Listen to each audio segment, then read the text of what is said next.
విజయనగరం జిల్లా చీపురుపల్లిలో వినూత్నంగా నిర్మించిన రైల్వే ఓవర్ బ్రిడ్జిని ఎమ్మెల్యే కళా వెంకట్రావు ప్రారంభించారు. ఆర్ఓబీ ఆలస్యం కావడానికి వైసీపీనే కారణమని ఆయన విమర్శించారు. ఈ కార్యక్రమంలో విజయనగరం ఎంపీ కలిశెట్టి అప్పలనాయుడు పాల్గొన్నారు.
అందరికీ నమస్కారం.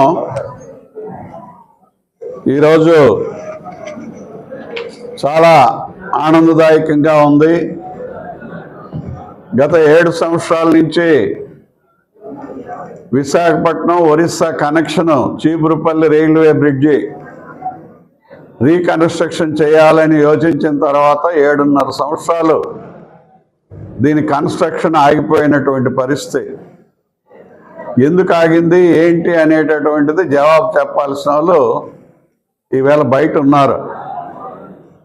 మరి 5 సంవత్సరాలు వాళ్ళు ఏం చేశారు, ఎందుకు ఆగిపోయింది అనేది ప్రజలకు ఆలోచించుకోవాల్సినటువంటి విషయం. ఎప్పుడు కూడా వైఎస్ఆర్ పార్టీ ప్రభుత్వం కానీ దాన్ని వైఎస్ఆర్ కాంగ్రెస్ అని పెట్టుకున్నారు. మరి వాళ్ళ పరిస్థితి ఎప్పుడు చూసినా ఏదో ఒక ఆలోచనలు ప్రజా రంజకంగా కాకుండా స్వలాభంతో కూడుకునేటటువంటి కార్యక్రమాలు ఏ విషయంలో కూడా ఉంటాయి అనేటటువంటిది ఉదాహరణ చీపురుపల్లి రైల్వే బ్రిడ్జ్ ఒకటి. ఎందుకంటే ఓ పక్కన బడ్డీలు, ఓ పక్కన ఇల్లులు. వీటిని ఏంటంటే ముసలెద్దు పేడేసినట్టుగా ముందుకెళ్ళనివ్వరు, వెనక్కి తీయనివ్వరు. ఎవరు? వైఎస్ఆర్సీపీ నాయకులు. అది పడిపోదు, అలాగని లోనికి వెళ్ళదు, బ్రిడ్జి కార్యక్రమం జరగదు. దాంట్లో అనేకమైనటువంటి ఆలోచనలు, ఎవరి జోబులోదో ఏదో కొట్టేద్దాము అనేటటువంటి పరిస్థితితో దాన్ని 5 సంవత్సరాలు లాగి పీకి దాన్ని అక్కడ తీసుకొచ్చారు.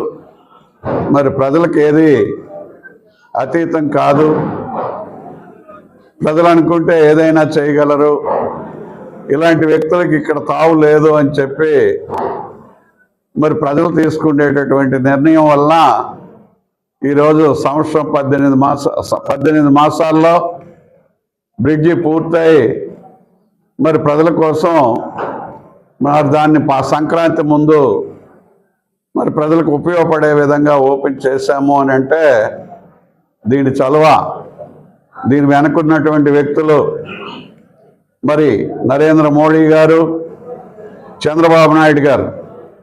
మరి ఆయన 2 సార్లు వచ్చారు. ఎలక్షన్ క్యాంపెయిన్లో కూడా చెప్పారు, మన చీపురుపల్లి బజార్లో మేము దీన్ని త్వరితగతిన పూర్తి చేయిస్తాము అని. అదేవిధంగా అన్ని విధాలుగా సహకారం రావటం వలన దాన్ని పూర్తి చేయగలిగాం. అదేవిధంగా ప్రజల సహకారం కూడా ఉంది. ఎందుకంటే అవతల రిక్షా కాలనీ ఉంది, అవతల అగ్రహారం ఉంది.